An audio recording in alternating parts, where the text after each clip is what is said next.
आर्थिक नियोजन। नियोजन शब्द समझते हैं आप लोग, सुना होगा। आर्थिक नियोजन अर्थव्यवस्था से संबंधित है। तो आज का विषय हमारा आर्थिक नियोजन एवं पंचवर्षीय योजनाएं। देश में जो पंचवर्षीय योजनाएं चलती है, हर 5 वर्ष पे चलती है, हर 5 वर्ष के लिए लागू की जाती हैं, ये हैं। लेकिन अभी ये बंद हो चुकी हैं भैया, पंचवर्षीय योजना अब लागू नहीं है। 2017 तक चली हैं, 2050 से 2017 तक ये पंचवर्षीय योजनाएं चली गई हैं। और नई आर्थिक नीति 1991 से शुरू हो गई है, उदारीकरण नई आर्थिक नीतियाँ। तो पहले तो मैं ये जानना चाहूँगा आप में से अर्थशास्त्र के कितने हैं, अर्थशास्त्र पृष्ठभूमि के, इकोनॉमिक्स पृष्ठभूमि के हैं कुछ लोग? कोई नहीं है। अर्थव्यवस्था, इकोनॉमिक्स, इसकी पृष्ठभूमि से। तो चलिए, तो अर्थव्यवस्था देश के विकास के लिए आर्थिक विकास से नापी जाती है। और देश का, किसी देश का विकास कैसे नापा जाता है, कैसे मापते हैं? आर्थिक विकास उसका कितना है, कितनी विकास दर है। तो इसी में आज हमारा विषय आर्थिक नियोजन। तो नियोजन के संबंध में क्या समझते हैं? नियोजन क्या है? नियोजन है, जैसा कि इसके शब्द से स्पष्ट हो रहा है, आवाज आ रही है?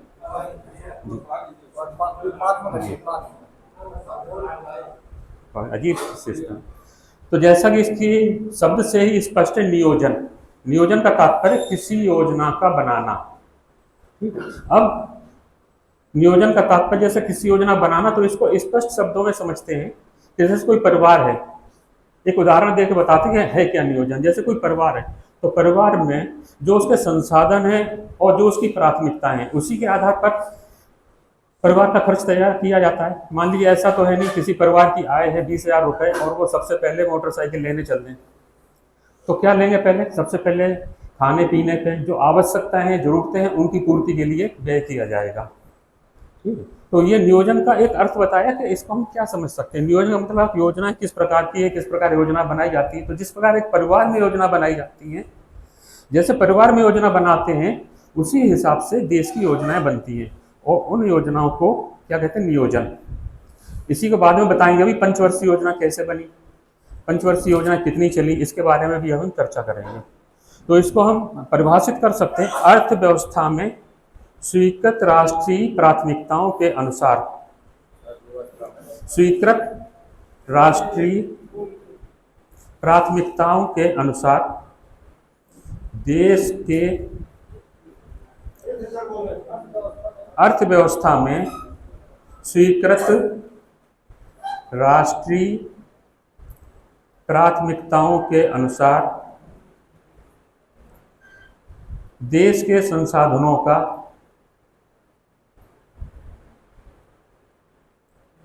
विभिन्न विकासात्मक क्रियाओं में, विकासात्मक क्रियाओं, विकासात्मक, विकास के कार्य हैं, विकासात्मक क्रियाओं में प्रयोग करना ही आर्थिक नियोजन है। अर्थव्यवस्था में स्वीकृत राष्ट्रीय प्राथमिकताएं, जो राष्ट्र की प्राथमिकताएं हैं, जो स्वीकृत हैं, उनके अनुसार देश के संसाधनों का विभिन्न विकासात्मक क्रियाओं में प्रयोग करना ही राष्ट्रीय नियोजन है। ये एक परिभाषा है, इसकी परिभाषा से काफी जी आर्थिक नियोजन। तो राष्ट्रीय नियोजन, ये जो आर्थिक नियोजन है, ये एक संगठित प्रयास है। अब संगठित प्रयास से क्या समझते हैं आप बताएंगे कोई? संगठित प्रयास, इसमें संगठित प्रयास क्या है कि जो राष्ट्र के उपलब्ध संसाधन हैं, राष्ट्र के उपलब्ध संसाधन, उनका आकलन कर राष्ट्रीय विकास के लक्ष्य को निर्धारित किए जाते हैं।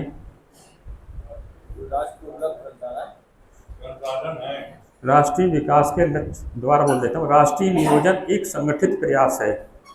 एक ये ऐसा प्रयास है जो संगठित है, जिसके तहत उपलब्ध संसाधनों का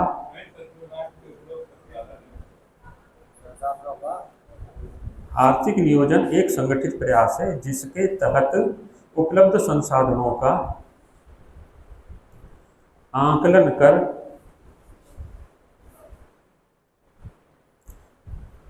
राष्ट्रीय विकास के लक्ष्य निर्धारित किए जाते हैं, निर्धारित किए जाते हैं तथा इन लक्ष्यों का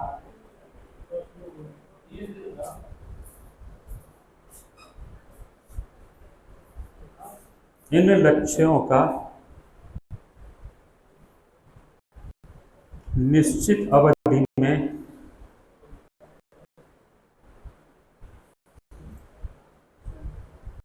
प्राप्त करने का प्रयास किया जाता है।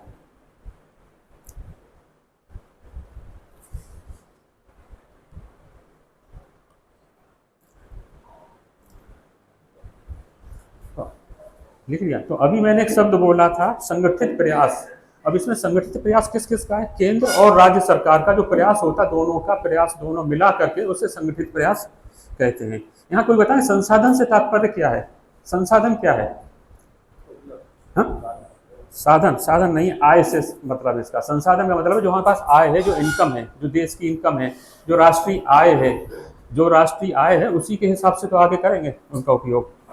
तो इसका तात्पर्य पूरा हुआ, जो हमारे पास संसाधन है उन संसाधन के आधार पर लक्ष्य निर्धारित किए जाएंगे और उन लक्ष्यों को पूर्ति की जाएगी निश्चित अवधि में। तो ये एक नियोजन हो गया, इसे कहेंगे नियोजन। सीधा सीधा तात्पर्य किसी योजना का बनाना, और बनाने के लिए सबसे पहले आर्थिक नियोजन में हम उसे ले आ रहे हैं। संसाधन होने चाहिए, मतलब हमारे पास धनराशि वो होना चाहिए, आय होनी चाहिए। आय के हिसाब से हम लक्ष्य निर्धारित करेंगे और लक्ष्य उसे निश्चित अवधि में पूर्ति करेंगे।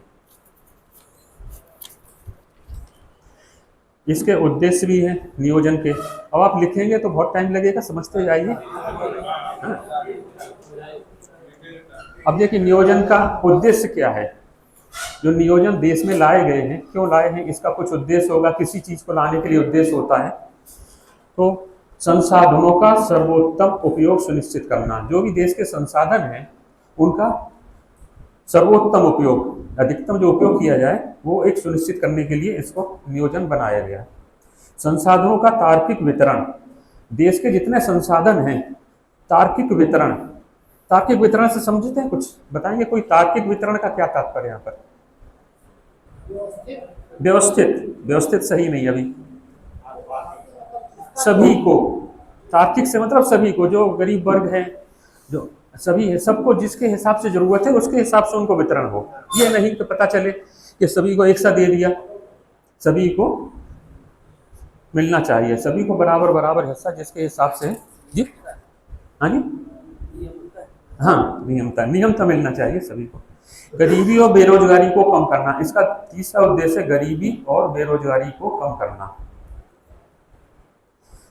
चौथा है इसका उद्देश्य आधारभूत ढांचे का विकास।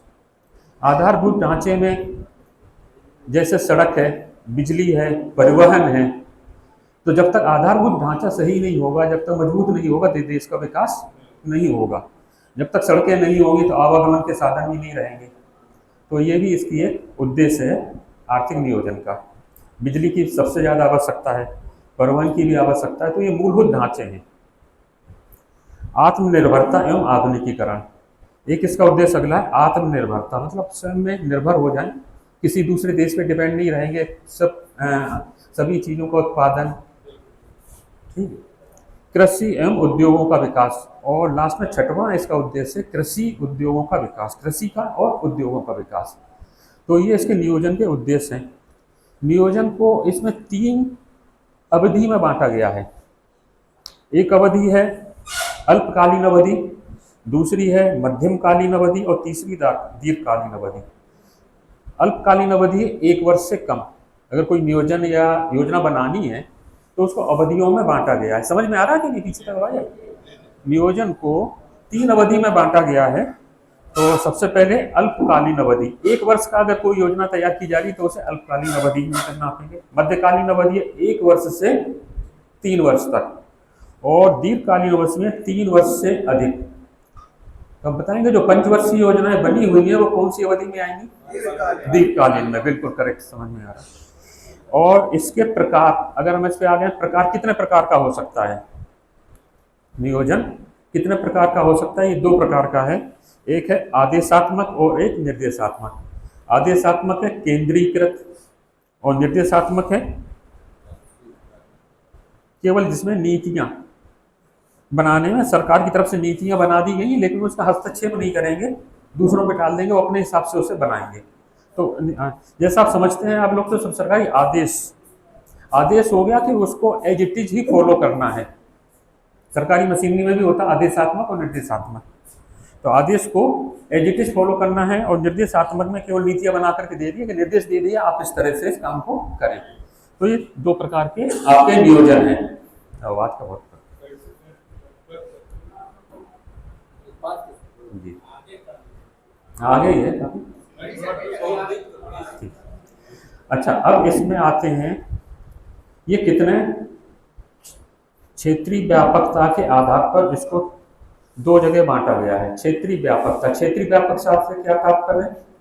क्षेत्रीय व्यापकता है जैसे पूर्वी क्षेत्र है, पश्चिमी क्षेत्र है, तो इसी आधार पर इसको दो जगह बांटा है। राष्ट्रीय नियोजन सिर्फ केंद्रीय संस्था द्वारा राष्ट्रीय स्तर पर योजनाओं का लक्ष्य एवं उद्देश्यों का निर्धारण होता है, केवल राष्ट्रीय स्तर पर होगा।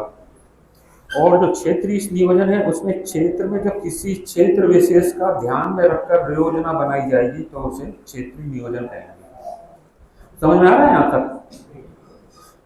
कितने प्रकार के हो गए नियोजन? राष्ट्रीय नियोजन और क्षेत्रीय नियोजन। यहाँ हमने पहले बात की, पहले एक उद्देश्य बताए थे, उद्देश्य के बाद में अवधि, अवधि के बाद में प्रकार, और व्यापकता के आधार पर दो प्रकार के हैं, एक राष्ट्रीय नियोजन है, एक क्षेत्रीय नियोजन। राष्ट्रीय नियोजन वो रहेगा जो केंद्रीय स्तर पर तैयार किए जाएंगे तो वो सभी के लिए लागू होंगे, और जो क्षेत्रीय स्तर पर नियोजन है तो उस क्षेत्र विशेष के लिए, है ना। राज्य स्तर पर, राज्य पर भी मान सकते हैं लेकिन क्षेत्र स्तर पर भी मान सकते हैं। नहीं, मंडल नहीं, क्षेत्र जैसे आपका पूर्वांचल क्षेत्र हो गया, पूर्व बुंदेलखंड क्षेत्र, इस तरह की, तो वहां के लिए अलग योजनाओं की आवश्यकता होगी, क्योंकि वो जो केंद्र सरकार की योजना वो तो लागू नहीं होगी वहां पर, तो वहां जिस हिसाब से आवश्यकता होगी उसी हिसाब से उसकी होगी। अब हम इसके इतिहास पर थोड़ी सी चर्चा करते हैं। इतिहास इसका कैसे शुरू हुआ, कहाँ से इसकी शुरुआत हुई नियोजन की, इसकी आवश्यकता क्यों हुई। तो नियोजन में सबसे पहले एक विश्वेश्वरैया योजना 1934 में शुरू हुई थी। एक प्रस्ताव रखा गया 1934 में, अंग्रेज काल में ही रखा गया था, विश्वेश्वरैया योजना रखी गई थी। इस योजना में कहा था, एक 1934 में एक पुस्तक थी प्लान्ड इकोनॉमी ऑफ इंडिया, तो प्लान्ड इकोनॉमी ऑफ इंडिया में एक रखा गया था प्रस्ताव कि 10 वर्षीय योजना प्रस्तुत की जानी चाहिए, और इस योजना में राष्ट्रीय आय को दोगुना करना, उनका उद्देश्य क्या था? राष्ट्रीय आय को दोगुना करना, जो इस समय राष्ट्रीय आय है उससे दोगुनी कर दी जाए। और दूसरा उन्होंने प्रस्ताव रखा था औद्योगिकरण के उत्पादन में वृद्धि। लेकिन ये एक इतिहास है, उस समय रखा गया लेकिन इसका कोई इम्प्लीमेंट नहीं हुआ, कोई सुधार नहीं हुआ। नहीं, अंग्रेजों ने नहीं रखा था, उस पर चल रहा था देश में। हाँ, ये सरकार नहीं थी, एक प्रस्ताव ऐसे ही रखा गया था। एक ये विश्वेश्वरैया योजना बनाई गई थी, अंग्रेजों के टाइम में रही होगी जी। हाँ, उसके बाद आया था फिक्की प्रस्ताव। फिक्की ये 1927 में इसकी स्थापना हुई थी और 34 में ये आया था। इसमें प्रस्ताव में पूंजीपतियों एवं उद्योगपतियों के अग्रणी संगठन से federation of India chambers of commerce and industries of आर्थिक नियोजन के महत्व को समझाते हुए राज्य योजना आयोग की स्थापना की मांग की गई थी। इसमें आपने सुना होगा राज्य योजना आयोग, तो राज्य योजना आयोग की इसमें मांग की गई थी फिक्की प्रस्ताव में। जो फिक्की प्रस्ताव था इसकी स्थापना जैसा बताया 1927 में हुई थी और 34 में ये प्रस्ताव लाया गया था, federation of India chambers of commerce and industry of आर्थिक नियोजन इसकी तरफ से, और इसी में राज्य योजना आयोग की मांग की भी प्रस्ताव की गई थी, स्थापना की मांग की गई थी। इसके बाद ये इतिहास में ही आगे बढ़ते हैं तो 1938 में कांग्रेसी योजना राष्ट्रीय नियोजन समिति की एक स्थापना हुई थी। यह हरिपुरा अधिवेशन में जवाहरलाल नेहरू की अध्यक्षता में राष्ट्रीय नियोजन समिति का गठन किया गया था। इसमें अब हम नियोजन की बात कर रहे हैं तो एक राष्ट्रीय नियोजन समिति का उसमें गठन हुआ था। इस समिति में आर्थिक समस्याओं से संबंधित विभिन्न पहलुओं का अध्ययन कर नियोजन की रूपरेखा तैयार की गई थी इसमें। तो ये इतिहास पहले से चला आ रहा है, पुराना है इतिहास। लेकिन जब तक कोई इतिहास नहीं होता, जब तक कोई शुरुआत नहीं होती, कोई प्रस्ताव नहीं आता है, तो जब तक कोई चीज़ लागू होती नहीं है। इसके बाद 1944 में बॉम्बे प्लान, टाटा बिरला प्लान आया। ये प्रस्ताव चल रहे हैं, शुरू से प्रस्ताव चले आ रहे हैं कि देश का विकास कैसे हो। नहीं नहीं, अब नहीं चलेगा। मैं बात कब की कर रहा हूँ, 1944 की। ये शुरुआत है, हिस्ट्री पे हम थोड़ा सा चर्चा कर रहे हैं, क्योंकि किसी चीज को समझने के लिए पहले हम जब उसको इतिहास को, हिस्ट्री को नहीं समझेंगे। और आज की डेट में ये आपकी पंचवर्षीय योजना, नियोजन, ये सब 1917 तक, 2017 में बंद हो गई। 1917 2017 तक, तो इसमें करीब 12 पंचवर्षीय योजना चली थी, उस पर भी अभी चर्चा करेंगे। तो एक बॉम्बे प्लान आया था 1944 में, ये उद्योगपतियों ने मिलकर बनाया था। इस प्लान में आर्थिक विकास हेतु विशेष बल दिया गया। इसमें क्या कहा गया था, कृषि की पुनर्संरचना की जाए, औद्योगिकरण, लघु एवं मध्यम कुटीर उद्योगों का प्रोत्साहन। एक बॉम्बे प्लान था, इसमें टाटा बिरला प्लान भी इसको कह देते हैं। इसके बाद आया गांधीवादी योजना, ये 1944 में आई थी, श्रीमन नारायण अग्रवाल द्वारा। इसमें लघु कुटीर उद्योगों पर जोर दिया गया। ये सब पुराना इतिहास है नियोजन से संबंधित। जन योजना एक आई 1945 में, यह योजना एस.एन. राय द्वारा पेश की गई। इस योजना में लोगों को मूलभूत अवधारणाओं की पूर्ति पर बल देते हुए औद्योगिक विकास को प्राथमिकता दी गई। इसके बाद में सर्वोदय योजना 1950 में आई। ये 1934 से शुरू हुई है, जो प्रस्ताव आते गए हैं कि योजना के बारे में क्या क्या बनाना है, किस तरह देश को प्रगति के ओर ले जाना है, क्या क्या आवश्यकता है, कृषि पे कितना बल दिया जाए, रोजगार पे कितना बल दिया है। तो इस तरह के ये प्रस्ताव आए थे। एक सर्वोदय योजना 1950 में आई। यह योजना जयप्रकाश नारायण द्वारा पेश की गई। योजना के तहत कृषि आधारित उद्योगों पर विशेष बल दिया गया। तो ये सब केवल योजनाएं हैं जो प्रस्ताव आते रहे हैं, इनमें किसी में काम नहीं हुआ। अब इसमें इसके लिए, नियोजन के लिए 3 उत्तरदायी संस्थाएं बनाई गई हैं। एक तो है योजना आयोग, इसकी स्थापना 1950 में हुई है। राष्ट्रीय विकास परिषद 1952 में हुई है। और नीति आयोग, ये अभी 1915 में इसकी स्थापना हुई है, ये 2015 में। इसमें जो पंचवर्षीय योजना है, जो योजना आयोग, इसका स्थान ले लिया है। ये जानते ही होंगे आप लोग, मालूम है ना। तो अब ये पंचवर्षीय योजना खत्म हो गई है, लेकिन जो टॉपिक में है, चर्चा चल रही है, एग्जाम में भी आता है, पूछा जाता है, और पुरानी चीज़ों को। तो नियोजन के लिए 3 उत्तरदायी संस्था है। राष्ट्रीय विकास परिषद ये नगण्य हो गया, इसका कोई कुछ काम नहीं हो रहा है। योजना आयोग 1950 में बना था, 15 तक ये खत्म हो गया, 17 तक। और 2015 से नीति आयोग आ गया है, जिसमें थिंक टैंक की के कॉन्सेप्ट स्थापित है। इस पर हम बाद में चर्चा करेंगे, लेकिन अभी केवल नियोजन पर और पंचवर्षीय योजनाओं पर अधिक। तो ये तो इसका इतिहास था। एक इतिहास पर थोड़ा सा चर्चा की कि किस तरह की नियोजन की शुरुआत की गई है। नियोजन में विभिन्न प्रस्ताव आए, किसी ने कुछ कहा, किसी ने कुछ कहा, कई समितियां आई हैं। तो पंचवर्षीय योजनाएं, अब आर्थिक नियोजन एवं पंचवर्षीय योजनाओं की शुरुआत रूस से मानी जाती है। अब सबसे पहले इसमें 5 वर्षीय योजना पहली बनी थी 1 अप्रैल 51 से 31 मार्च 1956 तक। 5 पंचवर्षीय योजना पहली, जानते ही होंगे आप लोग, सभी जानते होंगे। जो पंचवर्षीय योजनाओं की शुरुआत हुई है वो 1951 से हुई है। इसकी अवधि कितनी है, 1 अप्रैल 1951 से 31 मार्च 1956 तक। ठीक है, ये किसी न किसी मॉडल पर आधारित हैं सभी। अब ये वाली हेराल्ड डोमर मॉडल पर आधारित है। हेराल्ड डोमर, इसमें कुछ प्राथमिकताएं थी। कौन सी थी बताएंगे कोई? कृषि पे थी। एक तो कृषि को इसमें प्राथमिकता दी गई थी, और कृषि के साथ साथ और भी कुछ चीज़ों को प्राथमिकता दी गई थी। बिजली, परिवहन, सिंचाई के साथ साथ आधारभूत संरचना से संबंधित संसाधनों पर बल दिया गया था। और जैसा कि मैंने अभी शुरू में बताया था कि योजनाओं का लक्ष्य निर्धारित किया जाता है विकास का। तो इसमें विकास का लक्ष्य रखा गया था 2.1 विकास की दर का लक्ष्य। और इसमें मिला कितना था पता है किसी को? प्रथम पंचवर्षीय योजना में 2.1 का लक्ष्य रखा गया था, और कितने की प्राप्ति हुई थी इसमें? 3.6 इसमें प्राप्त किया था। अच्छा इसमें काफ़ी अच्छे विकास हुआ था।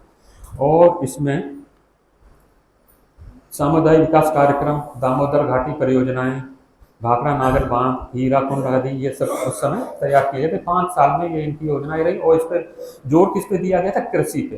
पहली पंचवर्षीय योजना में सबसे अधिक जोर दिया गया था कृषि पे, कृषि कार्यों पे, कृषि की उत्पादकता पे, कृषि को बढ़ाने के लिए। इसके बाद दूसरी पंचवर्षीय योजना हुई। दूसरी पंचवर्षीय योजना 1956 से 1961 तक है। ये किस मॉडल पर आधारित है? महालनोबिस मॉडल पर आधारित है। इसमें क्या क्या प्राथमिकताएं थी? भारी उद्योग और आधारभूत उद्योग। इसमें विकास का लक्ष्य कितना रखा गया था? नहीं पता। 4.5 और इसमें प्राप्त किया था 4.2। ठीक, कम हो गया, थोड़ा सा कम हो गया। तो पहली जो विकास थी उसमें कृषि पे रखा गया था और दूसरे में प्राथमिकता क्या थी? उद्योग, भारी उद्योगों को इसमें प्राथमिकता दी गई। और इसमें लक्ष्य थोड़ा कम रहा है। इसमें क्या क्या इसकी पंचायती राज की शुरुआत, एक ये कौन सा भिलाई इस्पात संयंत्र, ये जो छत्तीसगढ़ में है। दुर्गापुर इस्पात, ये पश्चिम बंगाल में है। राउरकेला उड़ीसा में। ये सब द्वितीय पंचवर्षीय योजना के समय में बनाए गए थे। तो हम तीसरी पंचवर्षीय योजना के बारे में बताएं तो ये 1 अप्रैल 1961 से 31 मार्च 1966 तक चली थी। ये किस पर थी? महालनोबिस और सुखमय चक्रवर्ती तथा जे सैंडी मॉडल पर आधारित थी। कोई ना कोई मॉडल पर सभी आधारित रही है। इसमें किसको उद्योग बढ़ावा दिया गया था? प्राथमिकता इसकी क्या थी? इसकी प्राथमिकता थी कृषि और उद्योग। पहली कृषि पे थी, दूसरी उद्योग पे, और तीसरी कृषि और उद्योग दोनों पे आधारित थी। इसमें विकास की दर रखी गई थी 5.6% और प्राप्त इसमें काफी कम किया गया था 2.8, बहुत कम, आधा रह गया था। इसमें असफलता रही काफी। इसमें असफलता के कारण इंडिया चाइना वार, भारत और पाक वार 1965 में, अकाल भी इसमें पड़ा था 1965 में। तो ये सबसे असफल योजना थी तृतीय पंचवर्षीय योजना। इसमें IDBI, FCI और रुपए का अवमूल्यन भी हुआ था।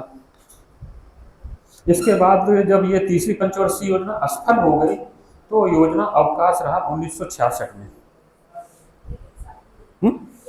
एक साल का 1966 में रोलिंग प्लान 3 वर्ष के बदले बनाए गए।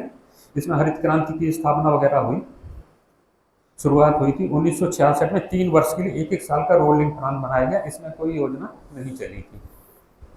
इसके बाद आई चौथी योजना। चौथी पंचवर्षीय योजना 1 अप्रैल 1959 से 31 मार्च 1974 तक थी। यह DR गार्गिल मॉडल पर आधारित थी।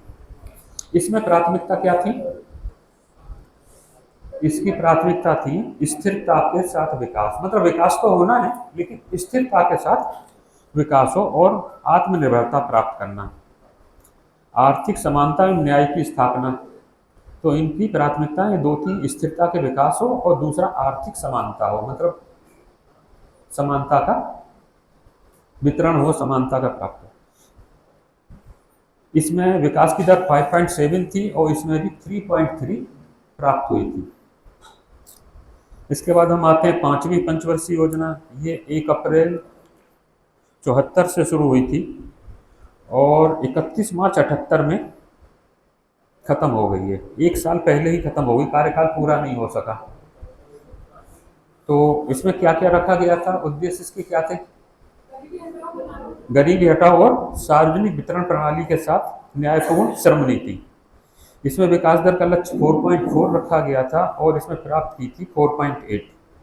इसी से शुरुआत हुई है। काम के बदले अनाज योजना की शुरुआत भी इसी में हुई है और एक 20 सूत्री कार्यक्रम चलता था उस समय, अल्पसंख्यक। तो ये 5वीं पंचवर्षीय योजना में 20 सूत्री कार्यक्रम की शुरुआत हुई थी। हेलो, लक्ष्य का इसका पता है, इसका विकास का लक्ष्य था 4.4 और इसमें प्राप्त किया था 4.8। हाँ, वृद्धि में रहा था ये। फिर ये एक अनवरत योजना चली है 78 से 80 तक। यह योजना 1978 से 83 5 वर्ष के लिए लागू की गई थी, परंतु इंदिरा गांधी सरकार आ जाने पर इसे समाप्त कर दिया गया था। बनाई तो 5 वर्ष के लिए थी, लेकिन 2 वर्ष पूर्व ही इसे खत्म कर दिया। 78 से 80 तक ही रही। इस योजना में गुलनार मंडल ने अपनी पुस्तक ड्रामा पर आधारित है।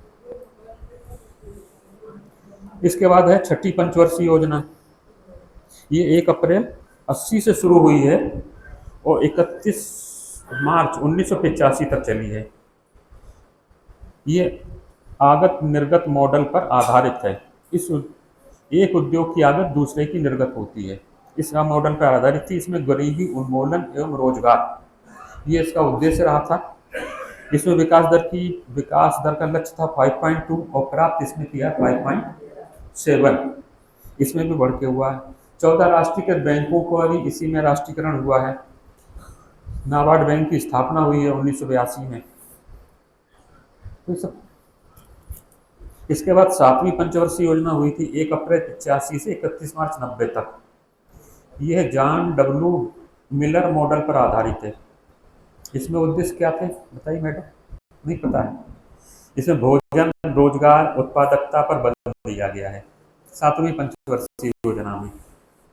इसमें जनसंख्या की वृद्धि में कमी पर बल दिया गया है और इसमें विकास दर का लक्ष्य रखा गया था 5 और प्राप्त इसमें किया है 6। इसमें भी वृद्धि के साथ अच्छा रहा इसमें विकास दर। इसी समय सेबी की स्थापना हुई है। कंप्यूटरीकरण वगैरह सब 1998 में ये सब लागू हुआ है। इसमें तो थोड़ा थोड़ा हर एक 5 वर्ष के बारे में थोड़ा चर्चा करते जा रहे हैं। इसके बाद आर्थिक संकट का दौर आया 90 में, तो योजना अवकाश हो गया। उस समय योजना बनाने के लिए कुछ था ही नहीं 1990 से 92 तक। तो 2 साल में कोई योजना बनी ही नहीं और उस समय हम इकोनॉमिक दौर में चल रहे थे। उसके बाद नई आर्थिक नीतियाँ लागू हुई हैं। ये भी एक अलग विषय है, इस पर अलग से चर्चा की जाएगी। ठीक।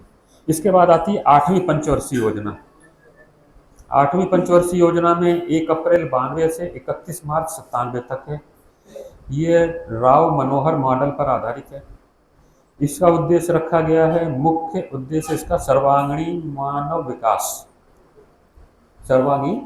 विकास। इसमें विकास दर का लक्ष्य है 5.6 और इसमें प्राप्त किया है 6.8। इसे स्वर्णकाल भी कहते हैं। स्वर्णकाल अच्छा रहा इसमें काफ़ी। 92 से 97 तक विकास दर का भी लक्ष्य इसमें अच्छा प्राप्त कर लिया। 5.6 के बाद आया था इसमें 6.8। इसके बाद है 9वीं पंचवर्षीय योजना। 1 अप्रैल 97 से 31 मार्च 2002 तक चली है। इसमें न्यायपूर्ण वितरण, समानता के साथ आर्थिक विकास, कृषि एवं ग्रामीण विकास पर बल दिया गया है। इसमें 9वीं पंचवर्षीय योजना में इसमें लक्ष्य रखा गया था 6.5, लेकिन प्राप्त हमने इसमें कम हुआ है 5.4 प्राप्त किया। थोड़ा सा कम है, बहुत ज़्यादा कम नहीं। इसके बाद 10वीं पंचवर्षीय योजना 1 अप्रैल 2002 से 31 मार्च 2007 तक। इसमें है राष्ट्रीय न्याय, समानता के साथ आर्थिक विकास एवं रोजगार पर बल दिया गया है। आधारभूत ढांचे, बिजली, पानी, बंदरगाह, निजी क्षेत्र का बढ़ावा, इसमें लक्ष्य रखा गया था 8 और इसमें प्राप्त हुआ है 7.6। थोड़ा कम प्राप्त हुआ, लेकिन अन्य योजनाओं से इसमें अच्छा विकास दर का लक्ष्य रहा है। इसके बाद है 11वीं पंचवर्षीय योजना 1 अप्रैल 2007 से 31 मार्च 2012 तक। इसका मुख्य उद्देश्य है तीव्र समावेशी विकास, मतलब तीव्र गति से हो और समावेशी विकास। दूसरा उद्देश्य इसका है आर्थिक विषमता एवं असमानता को कम करना। जो आर्थिक विषमताएं हैं उनको कम करना और आर्थिक विकास को लाना। विकास दर इसमें रखा गया है, विकास दर का लक्ष्य 9 रखा गया था और इसमें प्राप्त हमने की है 8 अच्छी रही। हाँ, थोड़ा कम रहा लेकिन काफ़ी अच्छी रही, शानदार रही है। इसके बाद में लास्ट पंचवर्षीय योजना है जो हमारी, उसके बाद कोई योजना नहीं बनी, 12वीं पंचवर्षीय योजना है। 1 अप्रैल 12 से 31 मार्च 2017 तक ये चली है। और इसी समय 1915 में नीति आयोग आ गया है, नीति आयोग लागू हो गया है और ये पंचवर्षीय योजना बनना बंद हो गई है। तो इसमें क्या उद्देश्य था इसका? इसका था तीव्र सतत समावेशी विकास, अमीरी गरीबी में भेद की खाई को मिटाना।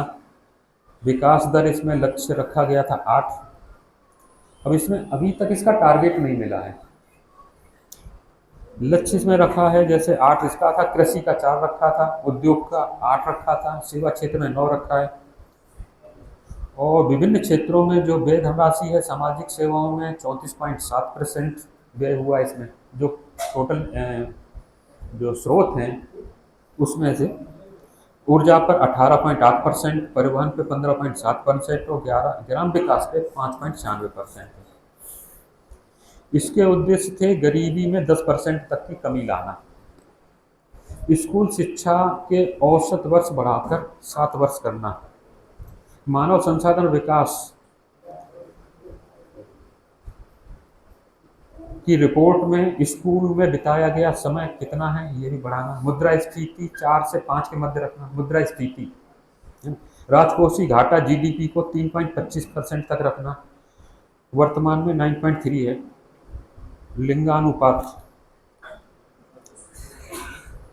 लिंगानुपात 800 सबसे ज़्यादा खराब है यहाँ पर। इसमें जो रखा गया था उद्देश्य में ये भी था लिंगानुपात को बढ़ाना। राजस्थान में 888 है, यानी 1000 पुरुषों पे 888 है, भारत में 919 है। और तो बताइए सबसे अधिक वृद्धि दर कौन सी पंचवर्षीय योजना में रही है? अगर आपने सुना हो तो बताएं, बताएं कोई। हाँ, 11वीं में रही है। और सबसे कम तीसरी में रही है। और जिसमें ऐसे कितने जिनमें लक्ष्य से ज़्यादा रहा है वृद्धि, कौन कौन सी योजनाएं हैं वो? पहली है 5वीं, 6वीं और 7वीं और 8वीं। तो ये तो थोड़ा सा इस पर था कि हमारा आर्थिक नियोजन क्या है और पंचवर्षीय योजनाएं क्या है, क्योंकि विषय है, टॉपिक है, इस पर ना अब ज़्यादा कहीं ना तो कार्यालयों में काम हो रहा है ना इन पे योजनाएं बन रही हैं, लेकिन टॉपिक इसमें रखा हुआ है, थोड़ा नीरस भी है सब्जेक्ट ये। जो योजना है पहले हो चुकी निकल गई। तो अब आप लोगों ने ये इकोनॉमिक्स का टॉपिक है, अर्थशास्त्र से संबंधित है, देश के विकास, आर्थिक विकास, इन सबसे किस तरह इसका विकास होता है, इसी के लिए योजनाएं बनाई जाती हैं, तभी आर्थिक विकास होता है। एक इसी के बारे में एक आर्थिक नीति, नई आर्थिक नीति आई है, बताएं कोई कब आई है नई आर्थिक नीति? नई आर्थिक नीति सुना है किसी ने? एलपीजी का फुल फॉर्म है लिबरलाइजेशन, प्राइवेटाइजेशन और तीसरा ग्लोबलाइजेशन, निजीकरण, वैश्वीकरण और निज उदारीकरण। तो इसके बारे में भी थोड़ा सा कर लेते हैं। ये 1900, ये अलग हो गया टॉपिक। ये क्या नाम है, पंचवर्षीय योजनाएं जो 12 बताई थी वो सभी थोड़ा थोड़ा सब पे बता दिया, थोड़ा प्रकाश डाल दिया कि नियोजन क्या है, किस तरह योजनाएं बनाते हैं, देश के लिए क्यों योजनाएं बनाने की आवश्यकता हुई, क्या इसके उद्देश्य थे और इसमें हमने कितना लक्ष्य प्राप्त किया। और 1950 से लेकर अब तक लगभग 12 पंचवर्षीय योजनाएं चली हैं। कुछ इसमें 1 वर्ष की थी, कुछ अवकाश काल भी रहा, कुछ रहा, किसी में लक्ष्य पूरा प्राप्त कर लिया, किसी में नहीं प्राप्त कर पाए। अब इसके स्थान पर चूंकि नीति आयोग हो गया है तो इसको आगे चलाने की आवश्यकता नहीं है, क्योंकि सब्जेक्ट में पूछा जाता है, एग्जाम में भी आते हैं ये, तो ये सब्जेक्ट में रहेगा। इम्पोर्टेंट विषय है, हर एक सब्जेक्ट में, हर एक पेपर में भी आता है, आर्थिक नियोजन से संबंधित भी आता है, पंचवर्षीय योजनाओं के बारे में भी आता है। तो एक नई चीज़ एक और नई आर्थिक नीति। नई आर्थिक नीति क्या है? 1900 एलपीजी, जैसा भी बताया ना आपने, बताया एलपीजी है, निजीकरण, लिबरलाइजेशन और प्राइवेटाइजेशन और ग्लोबलाइजेशन, वैश्वीकरण। तो उस समय 10 दिन के लिए भी गवर्नमेंट के पास पैसा नहीं बचा था, इतनी स्थिति खराब हो गई थी, काफ़ी स्थिति खराब हो गई। तब ये नई आर्थिक नीति लाई गई। उस समय क्या था, जो चीज़ विदेश से मंगाते हैं उसे अपने देश में यूज करें, जो चीज़ अपने आप विदेश से मंगाते हैं तो उसे अपने देश में। उस समय 50 से 91 तक ये कॉन्सेप्ट था, ये धारणा थी कि बाहर से आयात कम किया जाए और सरकारी मशीनरी को ही बढ़ावा दिया जाए, प्राइवेट को बढ़ावा न दिया जाए, प्राइवेट इंडस्ट्री को बढ़ावा नहीं दिया जाए। लाइसेंस पॉलिसी बहुत कठिन थी, तो ना तो उत्पादन होता था, ना आयात होता था, ना निर्यात होता था। धीमे धीमे जो देश के पास पूंजी थी वो कम होती चली गई, मुद्रा का भंडार कम हो गया। स्थिति ये हो गई कि 10 दिन के लिए भी पैसा नहीं बचा। तब ये नई नीति गवर्नमेंट को लानी पड़ी। अब नई नीति में जब बताया, इसका नाम है एलपीजी। एलपीजी में एल से निजीकरण, लिबरलाइजेशन, टी से प्राइवेटलाइजेशन और जी से वैश्वीकरण। ठीक, तो 10 दिन के आयात का भी सामान नहीं बचा था और वर्ल्ड बैंक से इन्हें लोन लेना था। तो लोन में ये शर्तें रख दी गई थी कि जब तक आप अपने देश में ये लागू नहीं कर देंगे नई आर्थिक नीति, तो IMF, ये कौन है, IMF, वर्ल्ड बैंक, यहाँ से लोन नहीं मिलेगा। तो इसीलिए $7 मिलियन का लोन लेना था इन्हें। अब स्वतंत्र भारत में समाजवादी और पूंजीवादी दोनों व्यवस्थाएं चलती थी। जब स्वतंत्र भारत का मतलब है 1950 से 91 तक, समाजवादी व्यवस्था भी चालू थी और पूंजीवादी थी। समाजवादी में यही था कि जो देश में माल है अपना देश में ही इसका उत्पादन हो, देश में ही बनाया जाए, बाहर से न लाया जाए। और जो प्राइवेट कंपनियां थी उनको ना तो लाइसेंस मिलता था, बहुत कठिन था लाइसेंस लेने के लिए भी, इतना ज़्यादा टिपिकल कर दिया था, कठिन कर दिया था। और जितनी भी मशीनरी थी सब सरकारी मशीनरी को ही काम करना है, जैसे रेलवे, जितने भी उद्योग हैं, जितने भी ये फैक्ट्रियां हैं, कंपनियां हैं,